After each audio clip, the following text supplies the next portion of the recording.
So there I was. Phone glued to my ear. Walking the state investigator through a web of rigged municipal contracts.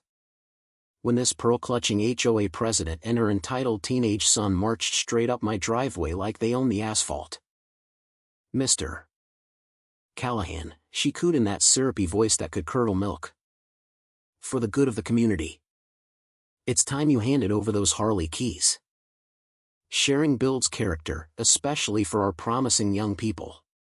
Her kid, Logan, just smirked and added, "Yeah, dude. My mom says veterans should give back." I nearly dropped the call with the DA's office. This wasn't a joke. This was Tuesday in Maple Grove Enclave. My name's Marcus Rook Callahan. 22 years in the Army as an aviation mechanic. Fixing Black Hawks in places where field repair meant duct tape and prayer. After the divorce and Dad's passing, Panama vet. Silver Star. The whole deal. I used my settlement to buy this modest ranch house in what the brochure called a peaceful, family-oriented community. Peaceful my ass. Maple Grove looked like the set of a Hallmark movie, artificial lake. Walking paths. Speed bumps every 50 feet. And lawns so uniform they could have been carpet samples. What the glossy photos didn't show was the $195 monthly HOA fee that bought you a front row seat to bureaucratic tyranny. Enter Meredith Whitaker, married to the few people still pretending to like her. 5-time unopposed HOA president. Top producing realtor at Whitaker Elite Properties. Bleached blonde helmet hair. Oversized designer sunglasses.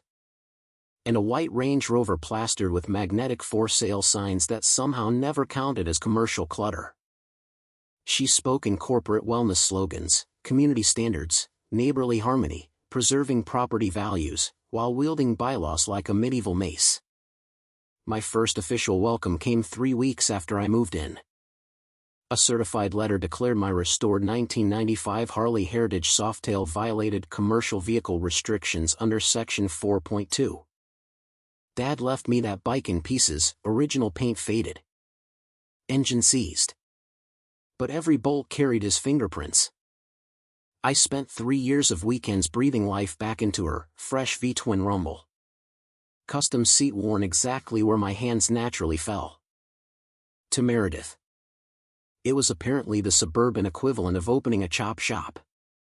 Meanwhile, my neighbor's plumbing truck sat in his driveway 24/7 with ladders strapped to the roof. The guy across the street parked his landscaping trailer on the curb for days. And Meredith's own Rover wore enough realtor magnets to qualify as mobile advertising. I sent a polite email with time-stamped photos requesting equal enforcement. The response? An emergency board meeting and a $200 fine. The diesel smell from the plumbing truck still hung in the air while I photographed the hypocrisy. Then came Logan. 17. Failed his driver's test 3 times. Already dented Mom's bumper into 2 mailboxes and Dad's truck through a neighbor's fence. But somehow he was ready for 2 wheels. He cornered me one Saturday while I was detailing the Harley in the driveway.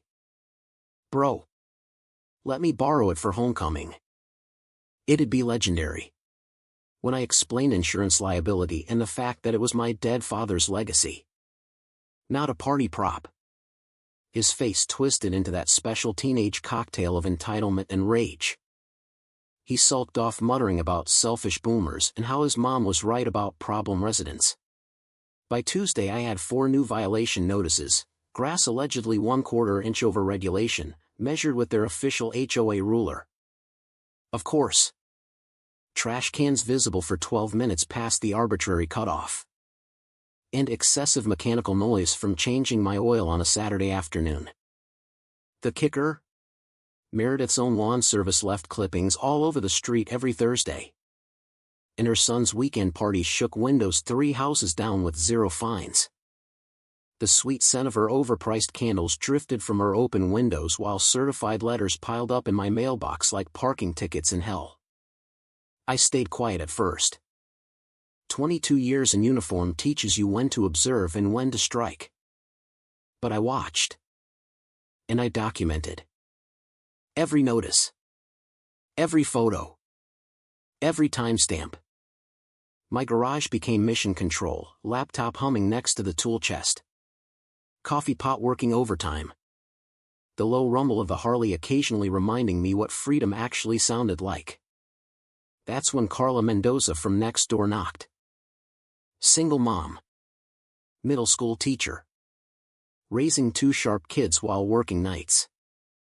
She handed me a plate of homemade enchiladas and said quietly, "I've seen this movie before." Mary did the same thing to the Parkers, sudden fines. Liens. Forced sale. They moved out broke. She listed the house 2 weeks later. Carla had kept records. So had Frank Pops Donnelly. The retired accountant 2 streets over who looked like Santa Claus but swore like a sailor. They became my eyes and ears. The deeper I dug, the uglier it got.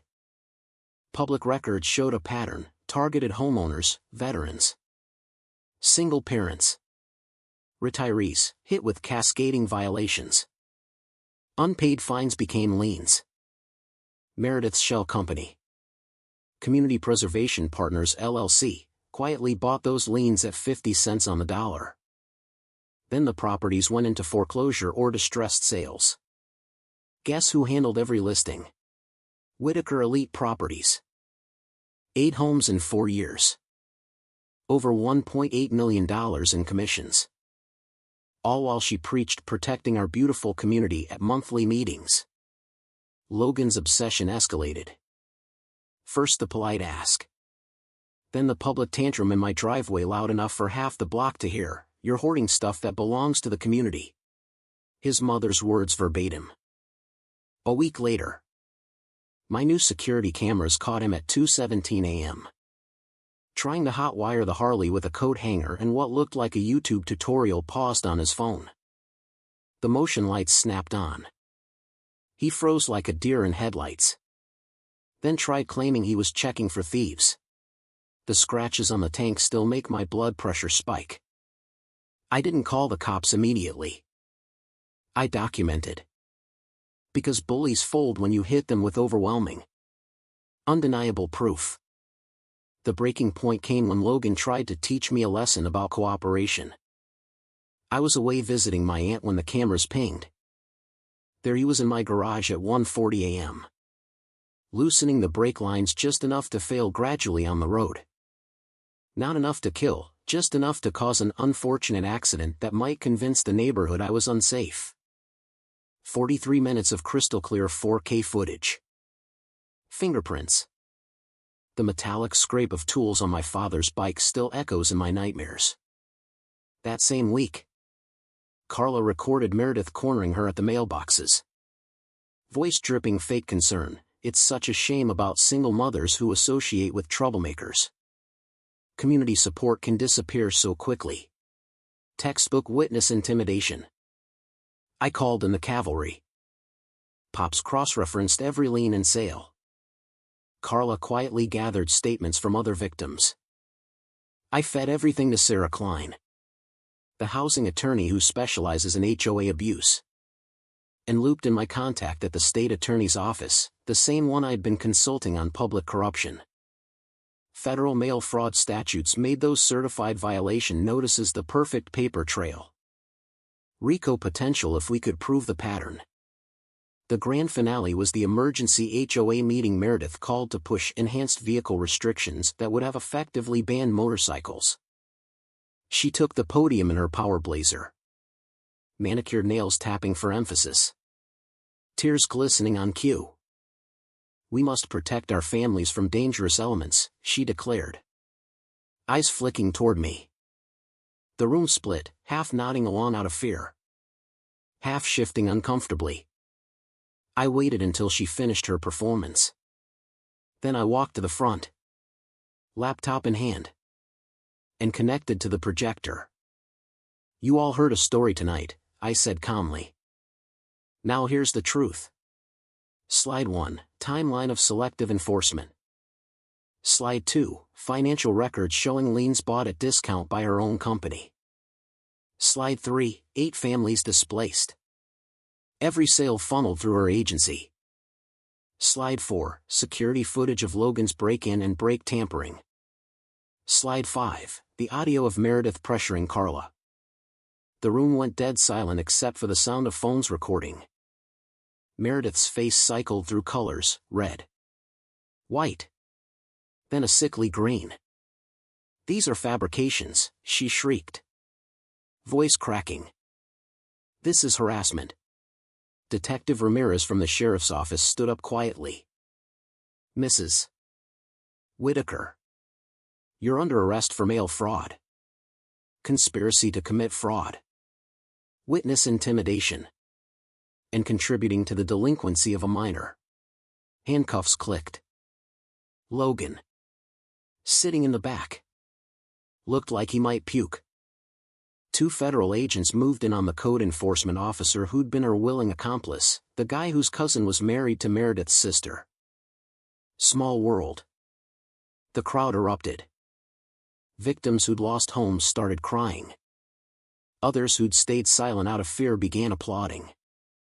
Within days the entire board resigned. New elections brought Carla in as president and Pops as treasurer. They refunded over $140,000 in bogus fines and rewrote the bylaws to require actual due process. Me? I got my garage back. Logan completed 250 hours of court-ordered community service helping restore bikes for wounded veterans. Turns out the kid actually has mechanical talent when he's not trying to steal them. The Harley now sits proudly in the new Community Veterans Memorial Garden we built with settlement money. On weekends, a dozen kids learn safe riding and basic maintenance. Freedom with responsibility. Carla and I, well, fighting tyrants together has a way of bringing people closer. We're taking it slow, but the enchiladas keep coming.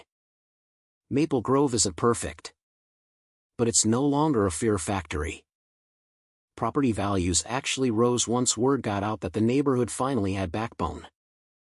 The real lesson? Documentation beats outrage. Allies beat isolation. And patience, cold, calculated patience, will eventually make even the most self-righteous Karen face the mirror she's been avoiding.